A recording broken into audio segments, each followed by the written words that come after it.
I mean, the turning the page is, the book is The Handmaid's Tale. And so I think we know that now. I mean, is it a message, or is it just this sort of rapid fire firing of grievances that don't even sound cohesive at this point? And every single piece of it was aimed at women. All of it. And then name-checking Liz Cheney as sort of the icing on the garbage cake was really a message to women and anybody who has a woman in their life that they love. Because the truth is, at this point, I was up last night. I woke up at 3 in the morning, and my thought was, I would like someone to actually consider us and actually understand and care. And when you look at people dismissing this, it sometimes feels very troubling that people don't consider our humanity. Yet this race is in a dead heat. As George Clinton would say, it's funking close. Yeah, it's in a dead heat. But I think what's fascinating here with Trump is that he is getting, as he gets more nervous, getting angrier. You know, like, and it's not to say that he's going to lose per se. I'm not making that prediction, but what I do think that he feels the pinch. And the reaction of him when he's feeling stressed is to lash out against everybody. The presidency is a stressful job. It is more stressful than campaigning for presidency. It's more stressful than the thought that he might lose a second time. And so you look at that and you say, how is this guy going to operate for 4 years if he's already at an 11 on a scale of 10? And just one other thing, I mean, you hear, you know, we talked about some of the things that he said. I really thought the thing he said the other night was particularly, it was like the construction that he used, where he said, I'm going to, he said, I'm going to protect women, whether they like it or not. And, you know, whatever you say before whether they like it or not, throw that out the window, because most of the women I know exactly what that construction sounds like. Okay, but not just Donald Trump. Let's talk about Mike Johnson this week, right? Floating the idea that the CHIPS Act, the bipartisan bill that's had a huge positive impact, economic positive impact on states like Arizona, floated the idea, maybe we'll repeal that. He has since walked that back, just like he did the idea, oh, we're going to get rid of Obamacare. Oh, maybe not. So he's certainly not helping with the closing message. Well, beyond that, he did it when he was in New York campaigning for one of the members of Congress on the Republican side who is most vulnerable. He lives in an area in central New York that has been given billions of dollars to build a chips factory. Even Elise Stefanik signed a letter that she was thrilled to death about this money coming into that area. So you have the guy who is essentially setting the stage for, can we continue to hold the House or not? He is out campaigning for somebody in a tough race that has gotten billions of dollars. What is the last thing you want to do is say, I'm against the CHIPS Act that brought billions of dollars into your district. It makes absolutely no sense. But, John, I want to go back to the thing that you just said, Donald Trump's words earlier this week, I'm going to protect women whether they like it or not. We're all dissecting that sentence. But chances are, whomever is still out there who is undecided or unmotivated, who these two candidates need to get off the couch and voting, what is going to be the biggest issues for them in the end? Is it abortion? Is it immigration? Is it the economy? Because all along, Donald Trump's kind of winning issues or strongest categories were immigration and the economy. And the economy has become a weaker and weaker argument for Donald Trump because while it might not be fantastic for everybody, it is absolutely not the dumpster fire that he claims it is. So I think you asked the $64 billion, trillion dollar question, or whatever it is now with inflation. No, but I think you're a nerd. Oh, my God.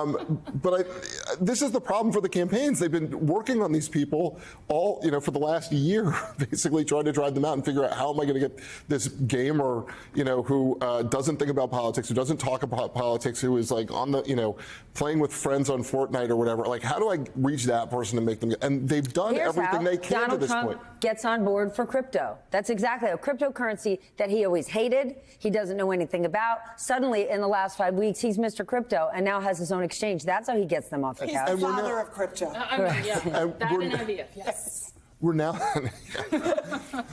A lot of fathering going on in IVF. I'm not sure Trump's the father. But I do think that, like, when you're talking about these undecided voters, what's fascinating about it is the campaigns know who all these people are. They know what their magazine subscription habits are. They know what games they play. They know who the voters are, and they still can't get them out. Yeah, to your point, Stephanie, the Harris campaign has such stronger ground games in every single state. They have 120,000 people on the ground in Arizona, according to Mark Kelly. Tomorrow, here in New York City, they're going to fill up 8 buses and take them to places like Pennsylvania to go door knocking, door to door. These are things that they're doing that everybody who's ever run a campaign says is what you have to do. And yet, as you say, it's a deadlocked race. I'll answer your question very directly. This is completely anecdotal, but I've been talking to a lot of people, including dozens of Trump supporters online at Madison Square Garden. This, to me, again, based on those conversations, is the feeling part of the race. You know how people said for a long time, I don't care what the numbers say, I don't feel that the economy is doing well. I don't feel comfortable in my own skin. I think that there are things that can move a race that may never even show up on an exit poll. I agree with you. Again, talking to women, including Republican women, over the last 24 hours, there is something about, and again, you honed in on this, saying whether you want it or not is triggering. I've heard that word from women, triggering. The women who have been in relationships, who have been in workshops, who have had bosses, who have had dads or brothers or any male in their life who always told them, I know what's best for you.